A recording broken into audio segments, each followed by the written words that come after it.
Hello. So in this video, we're going to talk about the play Slaves in Algiers or A Struggle for Freedom by Susanna Haswell Rowson. So this is an interesting play.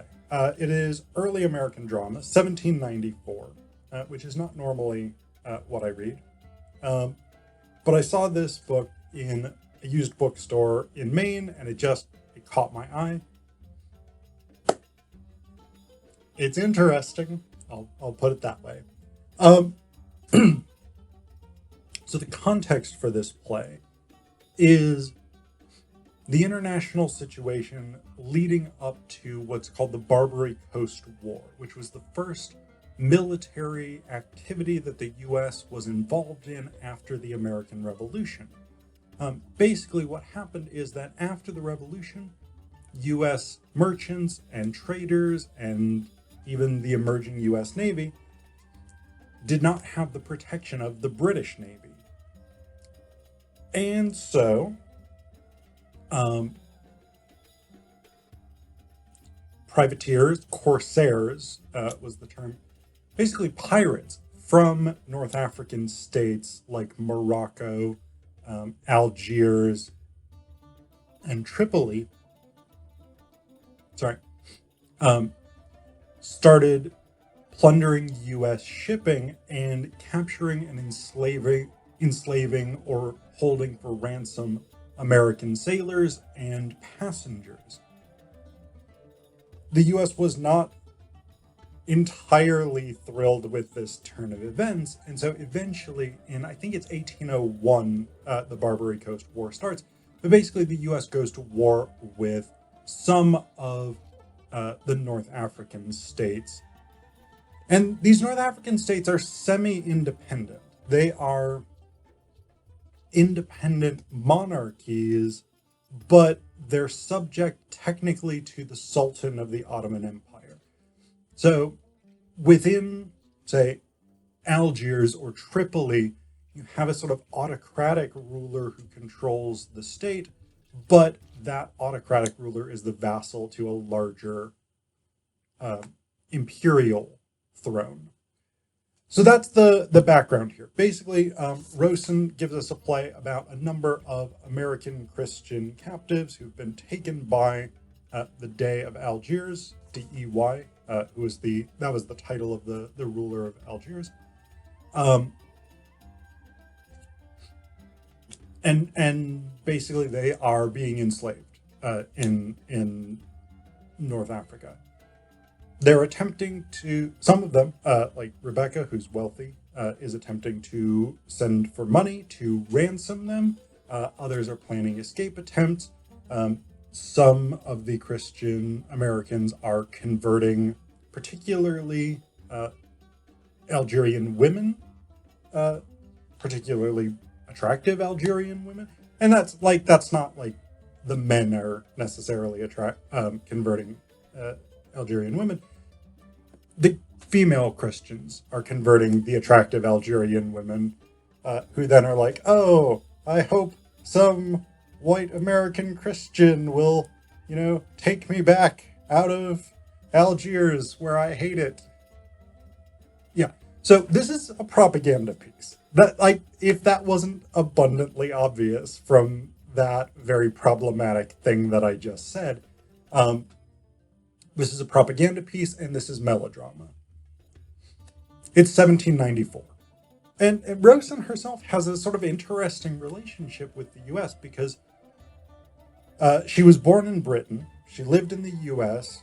Then during the Revolution, her father, who was, I think I've got this right, her father, who was pro-British, moves the family to Britain. And then after the Revolution, Rowson herself returns to the U.S., where she lives out the rest of her life.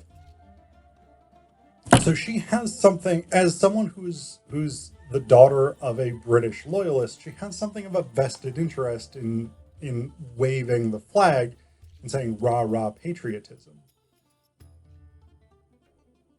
It's also, again, 1794, and so melodrama is the order of the day. And we see this especially with the character Olivia, who's one of the Christian slaves the Christian American slaves, who has converted Zoriana, who's the daughter of the day. And at one point, Olivia is reunited with her betrothed and beloved Henry, and they make a plan with Zoriana for them all to escape. But then Olivia is... So that's one of the many coincidences of people who know each other or are married or related or whatever it is, who are enslaved at different points and by different people and all brought back together. But then Olivia is like, oh, but what if the day catches us? I have to stay behind so that I can barter myself for everybody else's freedom. Which, if you think about it, doesn't make any sense, because these people are all the slaves of the day, except Zoriana, who's his daughter. But these people are all the slaves of the day. Like, she has nothing to offer him. Like, okay, so the day wants to marry Olivia, and she refuses, but realistically, that's not that much power. Like, ultimately, he could just have sex with her. He could rape her. So, I mean, and obviously Rowson is not going to put that into play. So there is a lot of weird elements where it's like, okay, you're my slave. I could force you to either have sex with me or marry me or whatever it is. And I'm choosing not to, which is not really how slavery works. But we'll get to that. We'll get to the question of slavery in just a little bit, because there's some blind spots. But basically, Olivia is like, oh, I have to stay behind because if you all get caught, I will barter myself to the day for your freedom. And later on, when they actually do get caught, Olivia is basically like, oh, day, if you let my father and brother, or if you let my father and my fiance and all my friends go free, I will convert to Islam and marry you, which is what the day wants. So he's like, yeah, great. Sounds like a bargain. Doesn't make any sense that he would agree to that, but so whatever. Then he leaves, and Olivia soliloquizes. She says, on what a fearful precipice I stand. To go forward is ruin, shame, and infamy. To recede is to pronounce sentence of death upon my father and my adored Henry. Oh, insupportable! There is one way, and only one, by which I can fulfill my promise to the day, preserve my friends, and not abjure my faith, source of my being. Thou canst read the heart, which thou hast pleased to try in the school of adversity. Pardon the weakness of an erring mortal. If rather than behold a father perish, if rather than devote his friends to death, I cut the thread of my existence and rush unbidden to thy presence. Yes, I will to the mosque perform my promise, preserve the valued lives of those I love, then sink at once into the silent grave and bury all my sorrow in oblivion. So, she is like, the only answer for me is suicide. This is Melodrama 101. Like, literally, it is, I will sacrifice myself by becoming a Muslim in theory anyway. I will sacrifice myself by getting married to the day, and then I will kill myself so I don't have to carry through being a Muslim or being married to the day. This is just, it's over the top sentimentality. And this is part of the reason I don't read plays from the 1790s. I'm not that into melodrama. But we have this throughout the play. One of the other things that we have throughout the play is just this rah-rah, US is great, freedom and equality bullshit. And it's bullshit. I'll call it what it is. And I'll tell you why I call it that. So, pretty much right from the beginning, we get this theme introduced. Like, the first scene of the first act opens with Fetna and Salima, who are two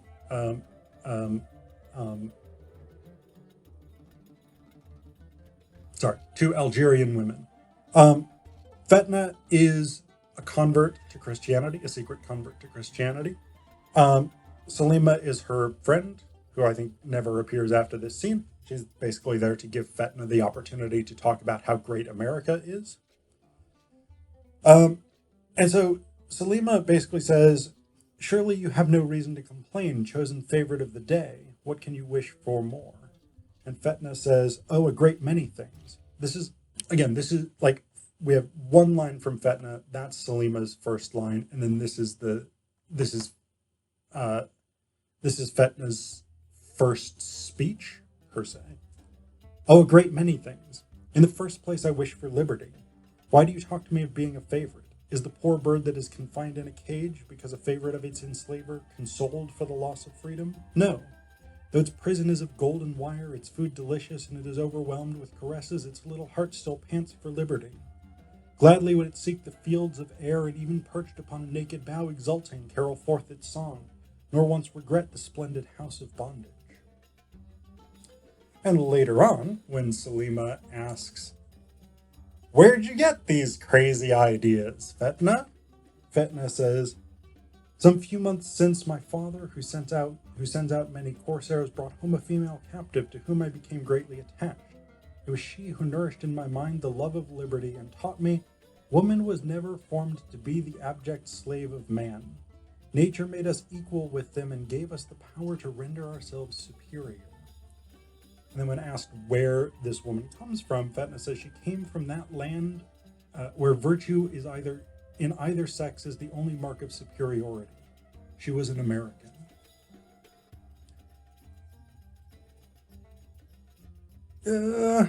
We've got a bit of an issue here, because in 1794, in America, women are not the equals of men. This is still a profoundly patriarchal society. Women are essentially legally the property of their fathers until they get married, at which point they become the property of their husbands. Women aren't allowed to own property, or if they are allowed to own property, it's with severe restrictions. Women are not allowed to vote. They're not allowed to hold public office. They're not really involved in business or the trades. They're not really involved in politics. So the idea that women are equal in the US in 1794 is flat out wrong. Like, there's no sense in which this is correct. But we get a lot more of this sort of flag-waving stuff. We get the character of Rebecca, who's actually one of the biggest sort of mouthpieces for US propaganda. She's enslaved with her son. Her son has been sold to the day, but Rebecca is still owned by Ben Hassan, who I'll talk about more in just a minute because he's problematic. But she's all like, Rebecca's whole shtick. So one of her things is she's sent off to America to get money to ransom herself and her son and a bunch of other people. But her whole shtick is basically, Americans inherently love freedom, and we will always love freedom, and that's our highest virtue, and things like this. So, like, at one point she says, grant me patience, heaven. Must a boy born in Colombia. So Colombia at this point is a nickname for America. And she's talking about her son here. Must a boy born in Colombia, claiming liberty as his birthright, pass all his days in slavery. Later, she's briefly reunited with her son, Augustus. And he's upset because he can't free his mother. And he says, I'd stamp beneath my feet the wretch that would enslave my mother. And then Rebecca says, there burst forth the sacred flame which heaven itself fixed in the human mind. Oh, my brave boy, ever may you preserve that independent spirit that dares assert the rights of the oppressed by power unawed, unchecked by servile fear. And Augustus says, fear, mother? What should I be afraid of? Ain't I an American? And I am sure you have often told me in a right cause the Americans did not fear anything. And then we get to the end of the play. Augustus weirdly kind of leads a slave revolt against the Dey, and along with a bunch of the other Christian slaves who are attempting to escape. And they come in, they capture the Dey, whose name is Mully Moloch, by the way. And Frederick says to him, "Mully Moloch, though your power over us is at an end, we neither mean to enslave your person or put a period to your existence. We are free men, and while we assert the rights of men, we dare not infringe the privileges of a fellow creature." Sebastian says, by the law of retaliation, he should be a slave. Rebecca says, by the Christian law, no man should be a slave. It is a word so abject that, but to speak it dyes the cheek with crimson. Let us assert our own prerogative to be free ourselves, but let us not throw on another's neck the chains we scorn to wear. Are you fucking kidding me? This is America in 1794. These are Americans. The US is one of the biggest slave-owning countries in the world at this stage. Like, I think other than Brazil, more African slaves were imported to the US than any other country. We would continue to hold slaves for decades after this play premieres. The South's economy was built on slavery at this point. Like, the notion that Americans blush at the idea of slavery, or that anyone born in America is automatically imbued with an indomitable love of liberty that wouldn't allow them to enslave their fellow human beings, it's complete nonsense. Like, it's demonstrably wrong in such an obvious way that I don't even know where Rowson gets this idea. Like, either she's just completely blatantly ignoring the massive issue of racial slavery in the US. She doesn't know about it, which I find almost impossible to believe. Or Africans just don't count as human to her, and so she can say we would never enslave our fellow human beings because she excludes Africans and African Americans from that category. It's possible, but it seems bizarre to me, even for 1794. Now, the most charitable reading I can give to this, the ignoring the massive problem of racial slavery in the US, and the whole women are equal to men lie. The most charitable reading I can give to this is that it's a sort of statement of purpose, that Rowson wants these things to be true. She wants gender equality. She wants the liberation of African Americans. I just don't see enough in this play. I don't see enough sort of serious political support for that or push for that I think that's right. I'm not convinced that that's what Rowson is actually doing here. I just don't see that political project at work. The other thing that we have that's problematic is Ben Hassan. So, generally speaking, the Muslim characters in this play are not presented all that charitably or all that accurately, unless, of course, we're talking about the attractive Algerian women who have converted to Christianity and want to be taken to America to escape Algiers. But Ben Hassan is a slightly different case, even than the negative representations of the Dey and others. Ben Hassan is a Jew who's converted to Islam so that he can be a slave trader in Algiers, and also so he can take multiple wives. Because there is a bit where he tries to get Rebecca to marry him in exchange for freeing her from slavery. And she's like, but you're already married. And he's like, yeah, but our religion allows you to take multiple wives. So, I mean, he's very clearly become a Muslim because in Islam, traditionally, a man could take up to 4 wives. In Judaism, 1 wife, only one, not multiple. If you go back to like biblical times, to Solomon and people like this, sure, Solomon had 1,000 wives, etc., etc. But by 1794, Judaism, 1 wives, only the one. You don't get multiple wives, and you can't really claim my religion allows it if your religion doesn't allow it. So,